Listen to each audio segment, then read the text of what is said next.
Welcome, and happy Friday to everybody. We made it, TGIF. It's me, Brandy, and my beautiful co-host, Miss Melissa. How are you doing, Hello, lady? happy Friday. I'm happy it's Friday.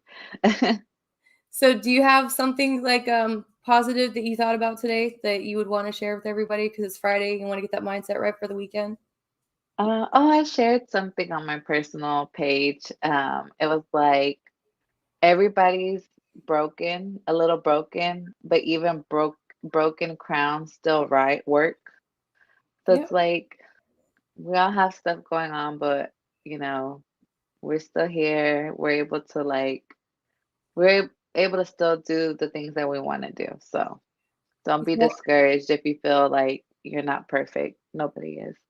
that's the thing too. Just be yourself, and it's okay to be not okay, and just kind of take the pieces that you have and try to make them into what you want the best you can with what you have. I know I'm Yeah. guilty of it myself. You compare yourself against like normal people or everybody else. It's hard to not sometimes. Yeah. Oh, sorry for being a little late today. So I have a photo shoot tomorrow. So like I was waiting on these bodysuits and I had to like track them down. It was like this whole adventure. I was like, oh, they're not going to be delivered in time. Oh no, what am I going to do? But But you got them now, right? yes, I got them just in time. Actually, right after this, I'm going to be getting the rest of everything done for the shoot. So happy New Year. So did you have anything fun that you did on New Year's? My older sister got married, so I went to her wedding. Nice. That was nice. Aw. Were you in the Yeah. wedding?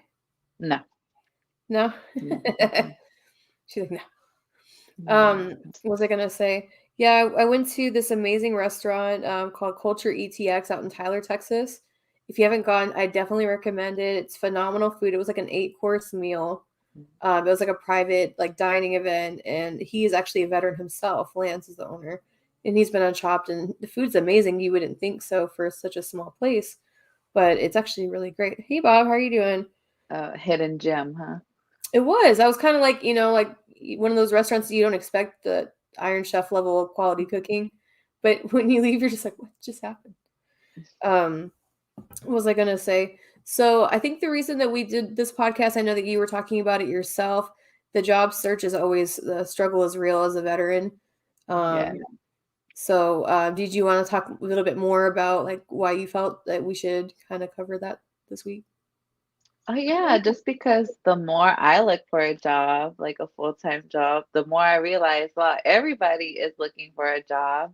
Mhm. And honestly, like even with my businesses and just working and just, everybody's just trying to like make a living for their family, for themselves, to pay their bills. And I feel like if we can all help each other, share some type of resources that have helped us and maybe can help the next person land a job. I know sometimes, I don't know, people don't share things because they feel like, oh, this person's gonna surpass me, maybe in a financial way or just way of living. And it Mm. shouldn't be that way because, like I said, we all have things that we go through and we're not perfect, but we are all here on this earth just trying to make a living, like I said. So Mhm. um, I wanted to just talk about this, and we can always level up, whether that be switching careers or just trying going for something that you're like, I know I can do this, but I've never done it. But hey, so yeah. Definitely. No, especially like right now it's January. Everyone wants to kind of look and see, what's new around them. I actually found this really crazy statistic, and it says that 65% of veterans leave their first civilian job outside of the military within 2 years. So it's I actually believe pretty it. common, like us as veterans, where we get disenchanted because the sense of purpose isn't really so much there. Mm, And it's just, you don't feel that camaraderie and everything else. And I think it's easy to get disillusioned with, like civilian employment because there's always that military dream, like when you get out, I'm going to mm, make $50,000 a year and I'm going to do this and I'm going to do that. And it's hard because at the end of the day, you really don't realize how much like they don't tell you when you're in the military. And when you get out, you're kind of like, oh man, that's a new struggle. Yeah, definitely. Especially for when I speak to other veterans or when I realize the other coworker is a veteran as well, it's kind of like that, oh, like we get each other. Yeah. Once I was in the civilian sector, I just was really like, it's not hard. Like people, I realize a lot of us, I'm sure I am the same way some at times, but I feel like a lot of people make excuses. Like, I don't want to do that, but it's like it's part of the job. Like it's gonna make your day. Like, what's it gonna hurt you? Like, just do the work, you know? Yeah. So I was like, not being used to people who are just like, okay, what's the mission today? All right, this is what we're gonna knock out. Once we're Mhm. done, then you're done with the job. Like, Well, there are you know, consequences if we mess up in the military. Like for me, yeah, I worked in the hospital, people could die, and yeah. where we were, serious bad things can happen if, you're not paying attention. And so, I mean, we have that sense of urgency that's still kind of there. And it's not really easy to shut off. Like, what's like the most common reason that you ended up in HR For when you got me, out? when I got out, honestly, I never had the only reason why I was in HR was because I was being harassed by like other coworkers and knowing like I have things to lose, like I don't want people that I was in like a very not hostile, but just like bad energy. Like the people around me, like they didn't want to work, like they were lazy, they didn't want to work, they hated being there. Like, you know what I mean? So somebody like myself who I like to consider myself very outgoing and just, try to be positive, like I can, that energy gets drained. So me was just like I was dealing with harassment and I was like, look, I can't put my hands on somebody without going to jail. So let's figure this out because I'm not gonna lose my job because I put hands on somebody. So yeah. That That's fair. would be for the reason I would go. Yeah. There's always things I said when I got mad. Like you cuss people out, the knife hand comes out. Like you don't mean to. It just like your military self gets switched on when you fully get like frustrated. And that's like the one thing that they really explain is like civilian HR. Like that should be part of TAPS. Like how to deal with civilian HR and like get along with everybody. Hold hold on. I got a call. One second. Ah.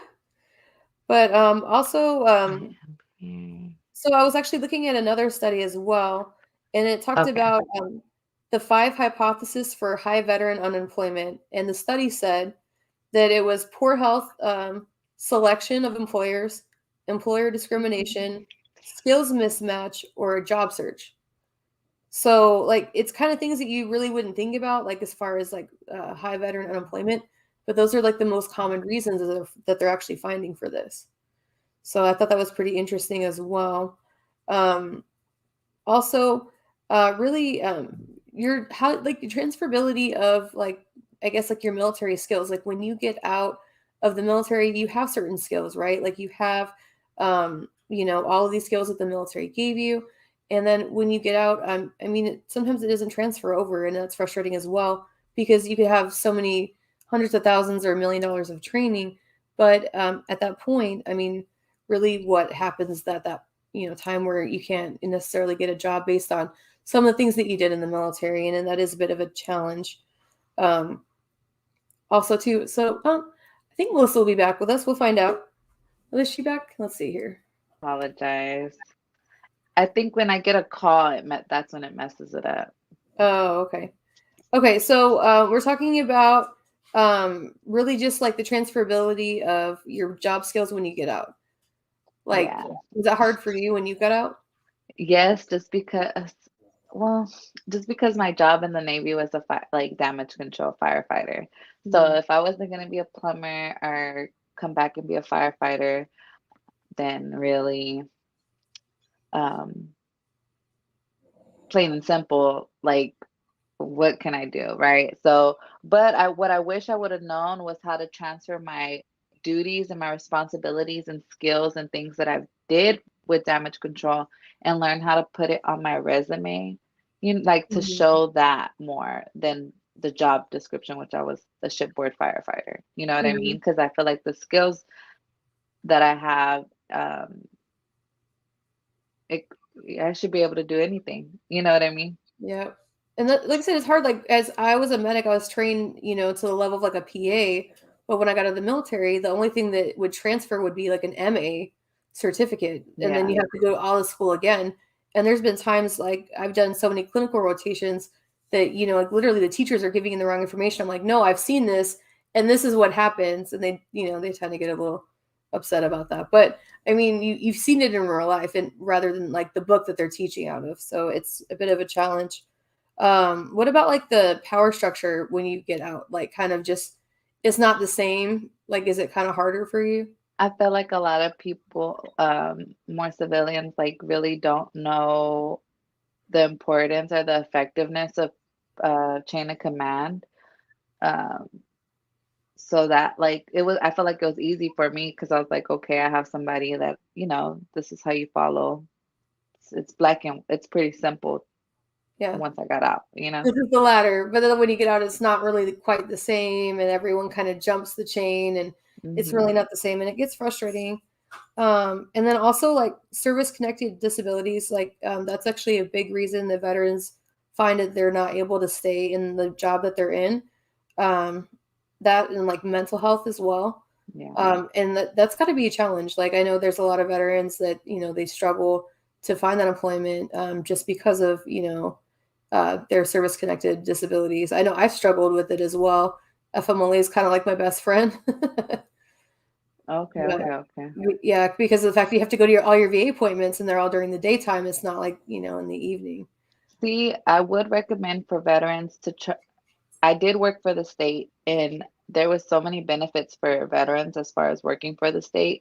So if any veteran, well, for Texas, I worked for Texas, and if you can get on, you are allowed like your veteran appointments, your VA appointments, like they're excused and all these things. So I know with a lot of just really regular jobs, like it's not the case. So they do, um, veterans do have that benefit when working for the state.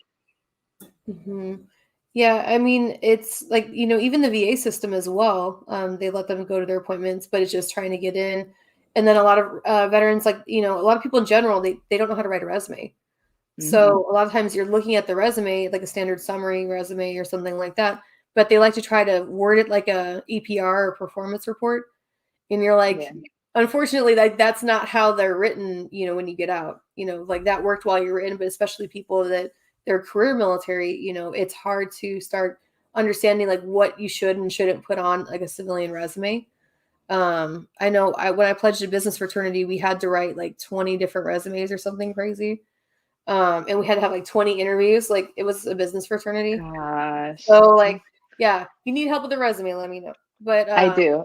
No. no, Also, seriously though, it's important. there's this I'm pointing out. There is a website called Hire Heroes, and they do help with free resume building for veterans. So, and they have on LinkedIn, I follow them. Or is it that? Okay, Hire Heroes, and then I, if you're not on LinkedIn, get on LinkedIn. There's so many different like companies that maybe you're interested in working with. They have their own profile, and then you can just see when they go live. A lot of them every Wednesday they do like live job fairs basically, and they just say, hey, if Yeah. you're in this city, this is what's going on. So LinkedIn for sure, and hire look into Hire Heroes, and I'll put that link in the Okay, comment. yeah, definitely. We'll be putting it on our page as well. We're going to put some more out there just for veterans that maybe want to brush up their resume. Resumes should be actually updated annually. So if it's been a few years, you got to dust it off.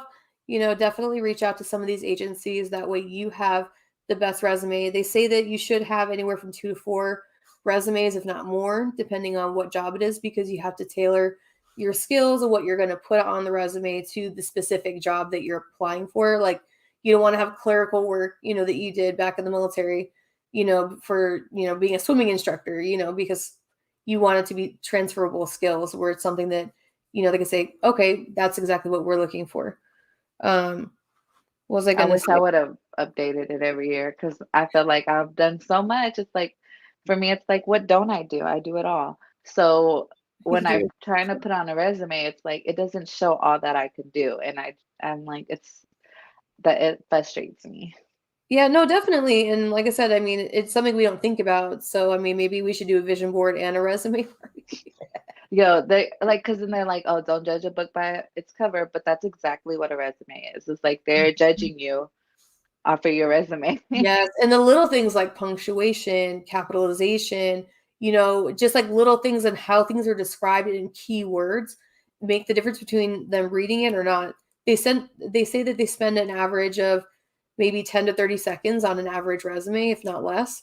So, I mean, have where it fits on one page. Like a lot of us, we tend to have two pages if we want to include references, things like that. They'll ask for them if they need them, but usually you want to try to get everything to be on one page. So, you want it to be, easily readable and easily transferable. But it's something that just you don't think about it, but it does make all the difference when it comes to interviews. Hmm. But what was I gonna say? I always had to struggle like just getting along with other coworkers sometimes. Like because like you tell a story and we have like our dark military humor, right? You're like at lunch, and then all of a sudden they're just like, or they do that right with the eyebrows. So Hmm. then you're like, "And I'm gonna stop talking." You're like, don't go away. Right? You're like, this is why I don't, socialize with others." Yeah. For your safety. Um, I just for me, I'm just when I'm at work, I feel like I try not to befriend too many people. Um, just because, yeah, I feel like the bigger like the workplace, there's so many different personalities. It's like I am very respectful and like just keep it cordial, keep it cute.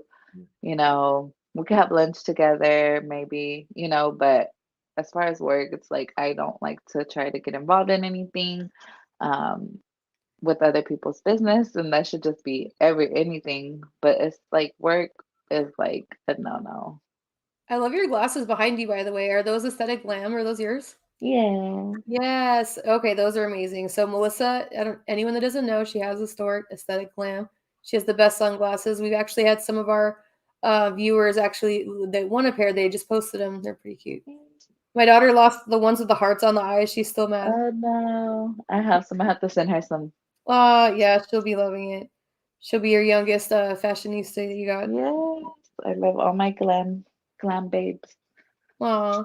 And then also, like, before we go, like, the last thing I really wanted to touch on, like, I don't know if anyone's ever had experiences with employer discrimination, where, sometimes, like, your military service is used against you, where it's a bit of a challenge because of the fact that, hey, what's up, Sergeant G? But, it's a bit of a challenge. I mean, you're trying to transfer. Like, I actually had it with another military person because like I had to explain like you can't come up behind me and just startle me like I PTSD like Yeah. I'll freak out, please don't do that, and he would like roll his eyes and laugh. And there's been some like with promotions and stuff, they like, oh, they're military, they expect them to be promoted, and that's how they are. And I don't know if that's happened to you. Has that ever been an issue that you've had? No, because yeah. I like honestly when I've got out, I feel like it was so hard for me to find a job once I got out the Navy because it was like you're too good for this job, basically, is what they told me. Mhm, overqualified. Yeah, you're overqualified. Like you're just gonna find a better job. And I'm like, I just want to work. I just want a Like job. first of all, I just want a job.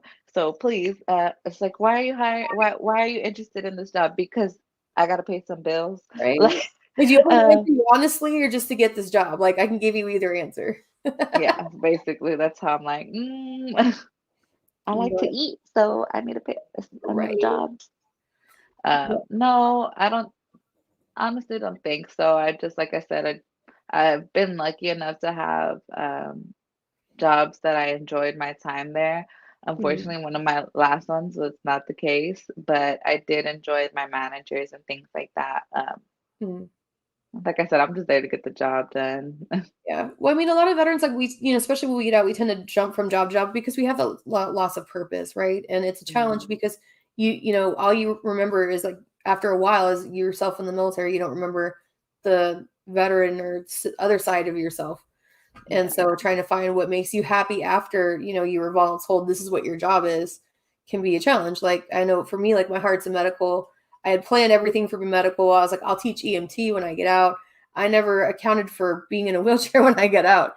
I was just not something I thought of as a backup plan. So it was really a struggle. And I know a lot of other veterans, they struggle with service-connected disabilities trying to be hired as well. And yes, I definitely agree, Sergeant G. I'm getting on the business aspect of things. Big things are coming. Let's fingers crossed on that one. I got to get it together to be cool like Melissa and Sergeant G. But but thank you guys so much for listening and tuning in today. We'll be back on the same time, our normal Thursday next week. And like I said, please reach out if you have any questions. We'll be posting that information in regards to just like resume services for veterans. Different. And okay. Yeah, we'll definitely post some things for veterans that we have out there, some resources for everybody. If anyone has any specific questions, reach out. And we will definitely, right after the Stone Vet, we are on Thursday at 8 Central Standard. And if anyone has any questions, please reach out and have a good rest of the day. All right. Bye. Happy Friday.